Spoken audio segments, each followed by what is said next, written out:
இப்போ அதற்குரிய மாண்புமிகு பொதுப்பணித்துறை அமைச்சர்கள் காலையில் அலுவலகத்தை சந்தித்து அவர்கள் சாட்டிய குற்றச்சாட்டுகளுக்கெல்லாம் ஆதாரங்களை எல்லாம் நான் கொண்டு வந்திருக்கிறேன் என்று சொன்னேன். நான் நேற்று அந்த விஷயம் நேற்றோடு முடிந்து விட்டது. ஆதாரங்களை கொடுங்கள்.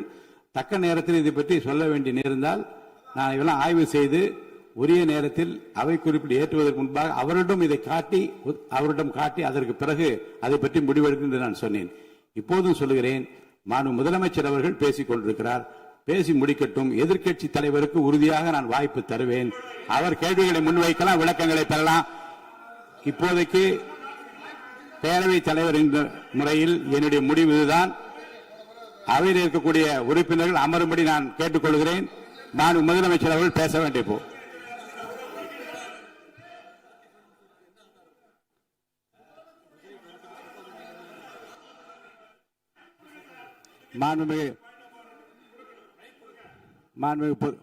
இருங்க. அவை முன்னவர் பேரவைத் தலைவர் அவர்களே, நேற்றைய தினம் நீங்கள் முழுமையாக பேசினீர்கள். உங்கள் பேச்சுக்கள் எப்படி இருந்தது என்பதும் நாடறியும். இருந்தாலும் கூட நாங்கள் அமைதியாக இருந்தோம்.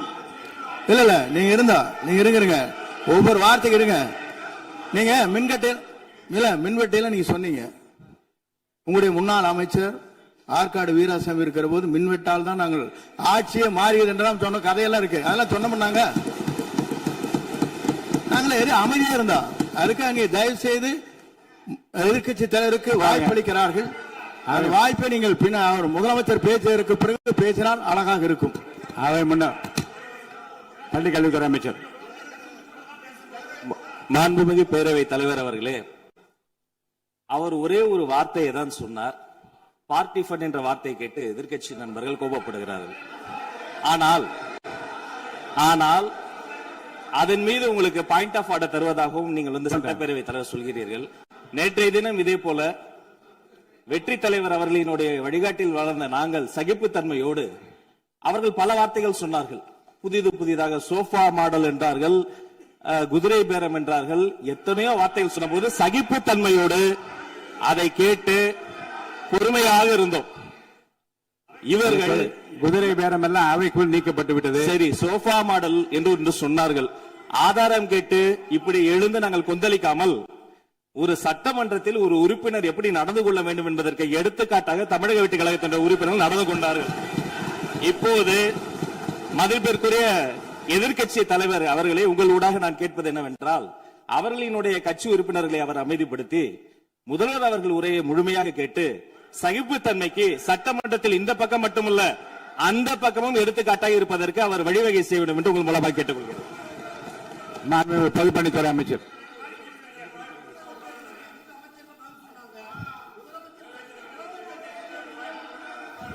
மாண்புமிகு பேரவைத் தலைவர் அவர்களே, திராவிட முன்னேற்ற கழகம் முதல் நாளில் இந்த சபையுடைய மரபையும் பாரம்பரியத்தை பற்றியும் நமக்கு வகுப்படுத்தார்கள். அந்த மரபுப்படி எங்களுடைய தலைவருடைய வழியில் இந்த சட்டசபையுடைய நிகழ்வுகளில் நாங்கள் கலந்து கொண்டிருக்கிறோம். நேற்று எதிர்க்கட்சி தலைவர் பேசும் பொழுது எவ்வளவோ வார்த்தைகள் உண்மைக்கு புறம்பாக சட்டத்திற்கு எதிராக ஒரே நிமிஷம் பேசுறேன். சட்டத்திற்காக பேசும் பொழுது நாங்கள் அமைதியாக இருந்தோம். ஒரு 2-3 முறை தான் அவரு பேசும்போது மினிஸ்டர்கள் நின்னாங்க. ஆனா இன்னைக்கு மாண்புமிகு முதலமைச்சருடைய முதல் உரை, கடந்த 4 நாட்களாக திராவிட முன்னேற்ற கழகம் முதலமைச்சர் ஏன் பேசலன்னு சொல்லிட்டே இருந்தாங்க. இன்னைக்கு பேச ஆரம்பிச்ச உடனே அவர் சொன்ன வார்த்தை பார்ட்டி ஃபண்ட் சொன்னார். எந்த பார்ட்டின்னு சொல்ல. ஆனா அந்த வார்த்தைகள் சொல்லி முடிஞ்ச உடனே எதற்காக முதலமைச்சருடைய பேச்ச இவங்க குறுக்கிறாங்கன்னு தெரியல. நீங்கள் சொன்னதுபடி முதலமைச்சர் பேச வேண்டும். பேசிய பின்பு கருத்துகளுக்கு பதிலளிக்க அவர்கள் பதிலளிக்க நாங்களும் பதிலளிக்க தயாராக இருக்கிறது பதிவு பண்றோம்.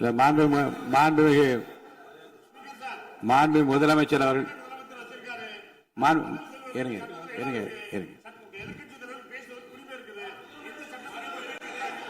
உட்காருங்க. மாண்புமிகு அது முன்னவர் மரபு இருக்கிறது, எப்போது வேணா பாயிண்ட் ஆஃப் ஆர்டர் இருக்கலாம். இருந்தாலும் கூட நீங்க அந்த மரபை நீங்க கடைபிடித்தீங்களா உங்க ஆட்சியில? நீங்க முன்னவர் முன்பு எப்படி நடந்தால் என்பதை பற்றியோ முன்பு நடந்த நிகழ்வுகள் பற்றியோ நீங்கள் சொல்லி மீண்டும் மீண்டும் இந்த அவையினுடைய மாண்பை குறைக்க வேண்டாம் என்று நான் கேட்டுக்கொள்ள வேண்டாம். இப்போது உள்ள பிரச்சனை மாண்பு முதலமைச்சர் அவர்கள் தன்னுடைய பேச்சை உறுதி செய்து முடிக்க வேண்டும். அவர் முடித்த பிறகு எதிர்க்கட்சி தலைவருக்கு நான் நிச்சயமாக வாய்ப்பு தருவேன். அவர் கேள்வி கணக்குகளை தொடுக்கலாம், சந்தேகங்களை கேட்கலாம், விளக்கம் தருவதற்கு மாண்பு முதலமைச்சர் அவர்கள் தயாராக இருக்கின்றார். அமைதியாக என்னை அமரும்படி நான் கேட்டுக்கொள்கிறேன். இப்போது நான் அனுமதிக்க முடியாது. மாண்பு முதலமைச்சர் உரையை தொடரலாம்.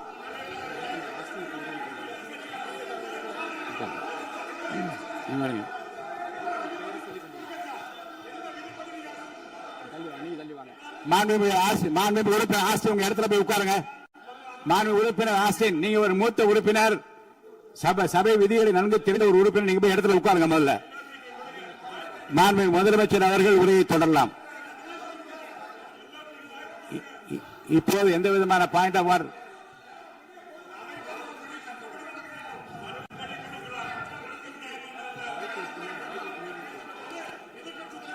நான் வாய்ப்பு இல்லை என்று சொன்னால் நீ எழுந்து நிற்பதிலே நியாயம் இருக்கிறது. உட்காருங்க. வாய்ப்பு உறுதியாக எதிர்க்கட்சி தலைவருக்கு பாயிண்ட் ஆஃப் ஆர்டர் மட்டுமல்ல, உட்கார்ந்து அவர் பேசிய பேச்சுக்களை என்னென்ன இருங்க என்ன உங்களுக்கு சந்தேகம் இருக்கிறதோ, வினாக்கள் இருக்கிறதோ அதை நீங்க கேட்கலாம். அவர் பதில் சொல்வதற்கு தயாராக இருக்கிறார். பேசி முடிக்கின்ற வரை அமைதி காக்கும்படி உங்களை நான் கேட்டுக்கொள்கிறேன். மாண்புமிகு எதிர்க்கட்சி தலைவர் முழு ஒத்துழைப்பை நீங்கள் தர வேண்டும் என்று நான் எதிர்பார்க்கிறேன்.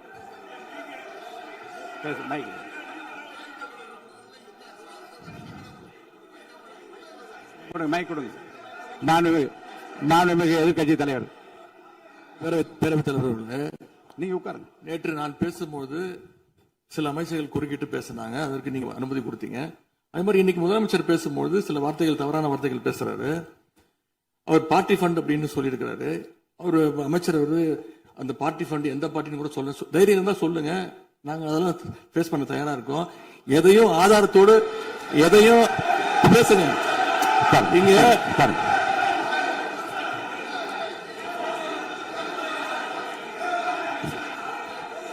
அது மாதிரி பேரவைத் தலைவர் அவர்களே, நேற்று நான் பேசி முடிஞ்சோடனே நீங்க அவை முடிஞ்சிருச்சுன்னு சொல்லிட்டீங்க. நாங்கெல்லாம் வீட்டுக்கு போயிட்டோம். வீட்டுக்கு போய் டிவி போட்டு பார்த்தா அங்க இன்னொரு அமைச்சர் இன்னும் பதில் சொல்லிட்டே இருந்திருக்கிறாரு. அதற்கெல்லாம் நாங்க இப்ப என்ன பதில் இது, என்ன மரபு இது? நீங்க இப்ப பேசிக்கிட்டே இருப்பீங்களா? நாங்க அதை பார்த்துக்கிட்டே இருக்கணுமா? அதே மாதிரி இன்னைக்கு முதலமைச்சர் அவர்கள் பேசும்போது நாங்களும் அமைதியா கேட்டுட்டு தான் இருந்தோம். ஆனா சில கருத்துக்கள் அவர் பேசும்போது அதை நாங்க அனுமதிக்க முடியாது. ஆதாரத்தோடு ஏதாவது பேசணும்னா, குற்றச்சாட்டுகள் சொல்லும் போது ஆதாரத்தோடு சொன்னீங்கன்னா அதை நாங்க ப்ரூவ் பண்றதுக்கு தயாராக இருக்கு. மாண்புமிகு உறுப்பினர் அவர்கள் இருங்க.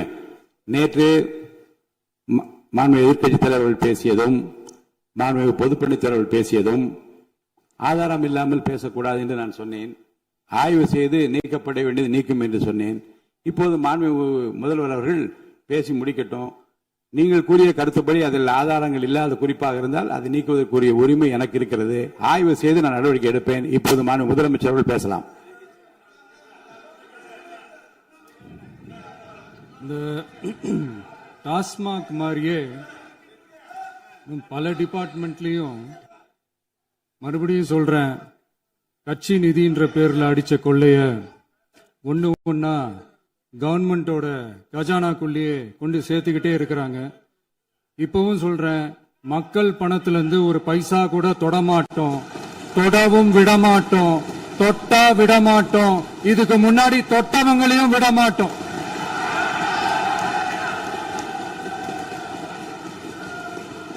ஒவ்வொரு ஊழலா வெளியில வரும் போலயே, ஒவ்வொரு வேஷமா கலைஞ்சிரும் போலயே இங்க இருக்கிற நிறைய பேரு நடுங்கி போய் இதுல நம்ம மேல அவதூறு வேற. இப்ப புதுசா ஒரு வெப்பன் ஒண்ணு கொண்டு வந்திருக்காங்க. அது என்ன தெரியுமா? அவங்க தயவால தான் நம்ம ஆட்சி நடக்குதாம். மக்கள் தயவால இந்த ஆட்சி நடந்துகிட்டு இருக்கு. மனசாட்சி உள்ள சக்திகளோட ஆதரவால இந்த ஆட்சி நடந்துகிட்டு இருக்கு. நாங்க தான் அனுப்பி வச்சோம் அப்படின்றாங்களே. அனுப்பி வச்சவங்களுக்கு மினிஸ்ட்ரியில இடம் கொடுத்தா ஏன் கதறீங்க? ஏன் இவ்வளவு கோவம்? ஏன் இவ்வளவு கதறல்ஸ்?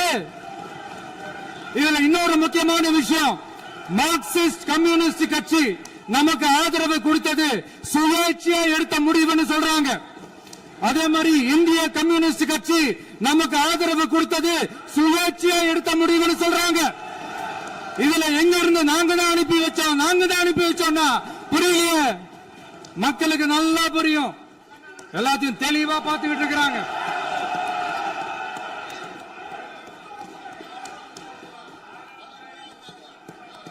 முதலமைச்சர் கண்டினியூ பண்ணலாம். மாண்பு முதலமைச்சர்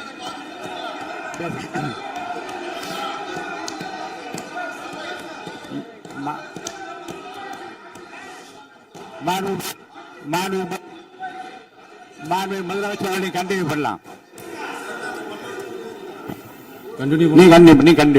நீ கண்டினியூ பண்ணலாம்.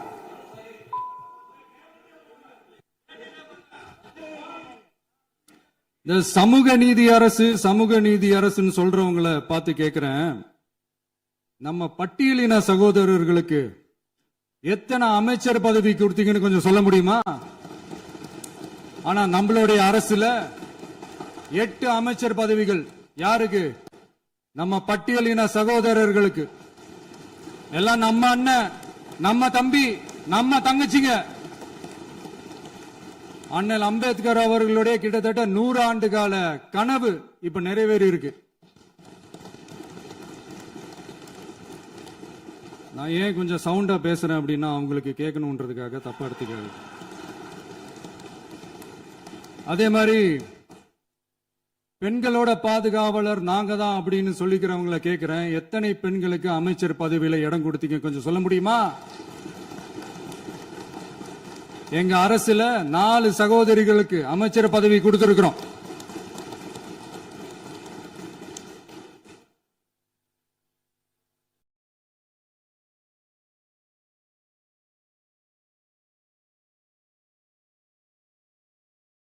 அதனால மக்களால் நிராகரிக்கப்பட்டு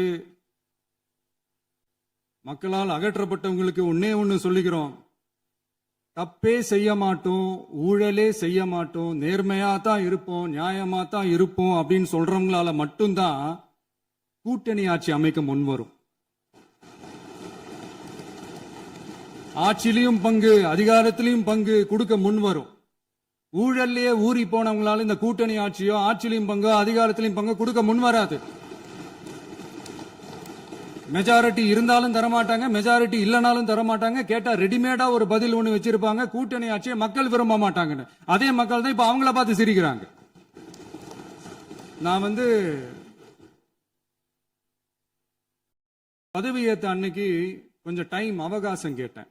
எதுக்கு கேட்டேன்? நிதி நிலைமைலாம் கொஞ்சம் மோசமா இருக்குது, அதெல்லாம் கொஞ்சம் சரி செஞ்சுக்கிட்டே படிப்படியா கொஞ்சம் கொஞ்சமா நான் கொடுத்த வாக்குறுதிகள்லாம் செயல்படுத்துவேன், அதுக்காக கொஞ்சம் டைம் அவகாசம் கேட்டேன்.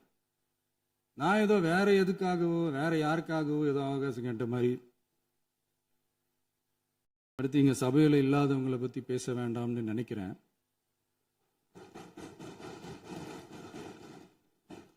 இங்க நம்மளை பத்தி அவதூறு பரப்புறதோட மட்டும் இல்லாம இப்ப நம்ம மக்கள் மேலேயும் அவதூறு பரப்ப ஆரம்பிச்சுட்டாங்க. மக்கள் நமக்கு ஓட்டு போட்டது தப்பான், குடும்பமா நமக்கு ஆதரிச்சது தப்பான். இது இப்ப இல்ல, நான் சொல்றது எம்ஜிஆர் அவர்கள் காலத்திலிருந்தே. அப்பவே அவர் ஜெயிச்சப்போ அதே மக்களை தப்பா பேசுறது. மக்கள் என்ன பண்ணிட்டாங்க, எம்ஜிஆர் என்ன பண்ணிட்டாரு, எம்ஜிஆர் என்ன இது பண்ணிட்டாரு. 50 வருஷமா ஒரே டெக்னிக்கா.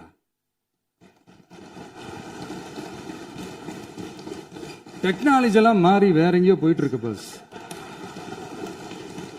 இதுல கொஞ்சம் டெக்னிக்காச்சும் கொஞ்சம் மாத்தினா கொஞ்சம் நல்லா இருக்கும். அதனால மக்களுக்கு யூஸ்ஃபுல்லா இருக்கிற மாதிரி இந்த ஆக்கப்பூர்வமான கருத்துக்களோ ஆக்கப்பூர்வமான யோசனைகளோ இருந்தா சொல்லுங்க, அதை நாங்க டெஃபரெண்டா எடுத்துக்கிறோம். ஆனா அதை விட்டுட்டு இந்த நக்கலு, நையாண்டி, சம்பந்தம் இல்லாத பேச்சு இதெல்லாம் பேசிட்டு அப்புறம் முதல்வர் பதில் சொல்லல, முதல்வருக்கு பதில் சொல்ல தெரியல அப்படின்னா அப்புறம் என்ன சோஃபா மாடல் ஆட்சியா? அது என்னன்னு புரியறதுக்கு எனக்கு ரொம்ப நாள் ஆச்சு. இந்த sofa set, table chair, teapoy, furniture பிசினஸ்லாம் வேற எங்க வெளியில போய் பண்ண சொல்லுங்க. அப்படி அந்த பிசினஸ் தான் பண்ணணும்னா நிறைய பிசினஸ் பண்ற மாதிரி வெளியில போய் பண்ண சொல்லுங்க, இங்க சட்டசபைக்குள்ள வேணாம். அதனால ஆக்கப்பூர்வமான கருத்துக்கள் இருந்தா சொல்லுங்க. டெஃபினட்டா அது சரியா இருந்தா நாங்க ஏத்துக்கிறோம்.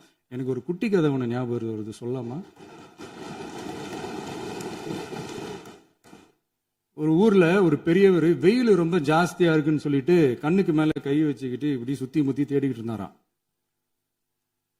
அப்ப கூட இருந்த ஒரு சின்ன பையன், என்ன தேடுறீங்க அப்படின்னு கேட்டானா. அதுக்கு அந்த பெரியவர் சொன்னாரா, அது ஒண்ணு இல்ல தம்பி, உங்க அப்பா இங்கதான் இருப்பாருன்னு சொன்னாங்க, அதான் தேடிக்கிட்டு இருக்கேன். எங்க உங்க அப்பாவையா காணோம்?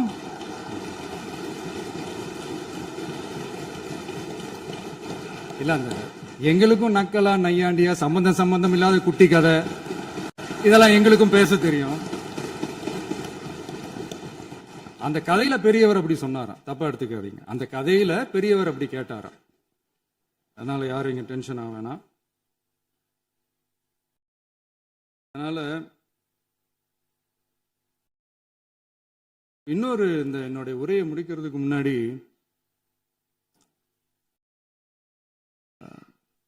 போயிட்டாங்க, பேசலாமா? நிறைய உங்க கருத்துக்களை நீங்க முழுமையாக மன நிறைவோடு பேசலாம். டிவியில் பார்க்கலாம். சரி, அதான் 5 நிமிஷம் பேசுனதுக்கே கொளத்தூரி இந்த ஆட்டம் அடிச்சு பேசுனா அப்புறம் என்ன பண்றது? கடைசியா நான் இந்த உரையை முடிக்கிறதுக்கு முன்னாடி ஒரு முக்கியமான ஒரு விஷயம் பத்தி சொல்லணும். ஆளுநர் உரை அன்னைக்கு இந்த தமிழ் தாய் வாழ்த்துக்கு அப்புறம் தேசிய கீதம் பாடினது தப்பு, தேசிய கீதம் 2 முறை பாடினது தப்பு, அப்படி ஒரு நிகழ்வு இதுக்கு முன்னாடி இந்த சட்டசபையில நடந்ததே கிடையாது, அந்த மரபையே மாத்திட்டீங்க, இப்படி ஒரு பெரிய ஒரு போர் மாதிரி எதிர்கட்சியை சார்ந்தவங்க எல்லாம் சொன்னாங்க இல்லையா? அந்த மாநில உரிமை போராளிகளை, அந்த மரபு காக்கிற உரிமை போராளிகளை ஒரே ஒரு கேள்விதான் கேட்கணும். 2021 ஆகஸ்ட் 2 ஞாபகம் இருக்கா? Centenary celebration of Tamil Nadu legislature. அந்த ஃபங்க்ஷன்ல நம்ம முன்னாள் முதலமைச்சர் கருணாநிதி அவர்களோட கலைஞர் அவர்களுடைய கலைஞர் அவர்களுடைய புகைப்படத்தை மாண்புமிகு குடியரசுத் தலைவர் திறந்து வைக்கிற ஒரு ஃபங்க்ஷன். அந்த ஃபங்க்ஷன்ல national anthem followed by Tamil Thai Vazhthu அப்படின்னு அறிவிச்சது ஞாபகம் இருக்கா? அதாவது தேசிய கீதத்துக்கு அப்புறமா 2வது முறையா, நோட் திஸ் பாயிண்ட் மாண்புமிகு பேரவைத் தலைவர் அவர்களே, பிளீஸ் நோட் திஸ் பாயிண்ட். தேசிய கீதத்துக்கு அப்புறம் 2வது முறையாக தமிழ் தாய் வாழ்த்து பாடப்படும் அப்படின்னு சொன்னது ஞாபகம் இருக்கா? அதுவும் முத்தமிழ் அறிஞர் அப்படின்னு சொல்ற நம்ம கலைஞர் அவர்களுடைய அந்த புகைப்படம் வெளியிட்டு விழாவில் அவர் இருந்த இதே சபையில தமிழ 2வது இடத்துக்கு தள்ளினது யாருன்னு ஞாபகம் இருக்கா? அது மட்டும் இல்ல, அந்த தேசிய கீதத்தை நாட்டுப்பண் நேஷனல் ஆந்தம்னு சொல்லி அதே ஃபங்க்ஷன்ல கடைசியா ஃபங்க்ஷன் முடியும் போது செகண்ட் டைம் தேசிய கீதம் பாடினதும் ஞாபகம் இருக்கா? இதே அவையில் தான், அது அவை குறிப்பிலும் இருக்கிறது, இதே அவையில் தான் நடைபெற்றது. இந்த தக்க நேரத்தில் இந்த ஆதாரங்களை அளித்த மாண்பு முதல்வர்களுக்கு நன்றியை தெரிவித்துக் கொள்கிறேன். டவுட் இருந்தா இந்த புக்கை பார்த்து தெரிஞ்சுக்கலாம். அதனால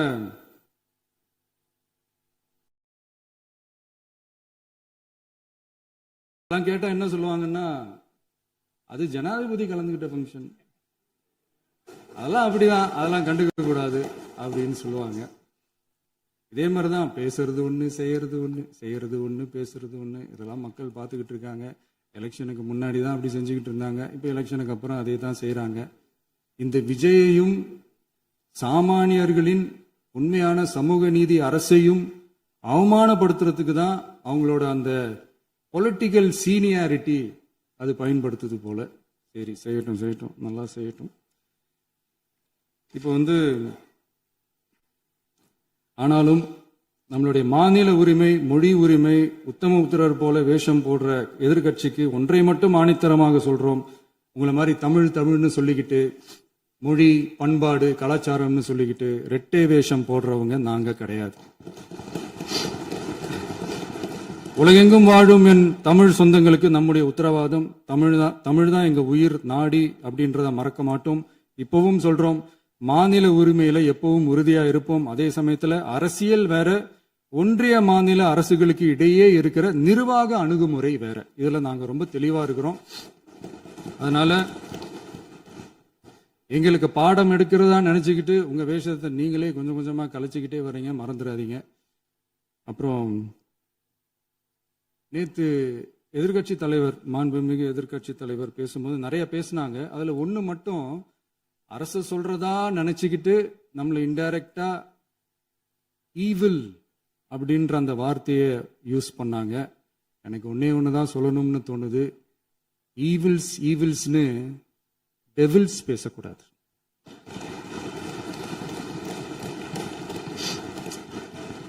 அவங்க இருந்திருந்தா ஒரு ஆக்ஷன் பண்ணணும்னு எனக்கு தோணுச்சு. எல்லாரும் போயிட்டாங்க. பர்மிஷன் பண்ணலாமா? இப்பவும் பண்ணலாம், ஒன்றும் தப்பு இல்லை.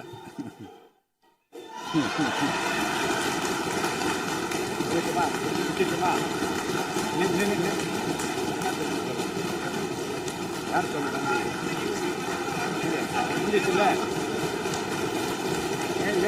உட்காந்து சொல்லட்டுமா?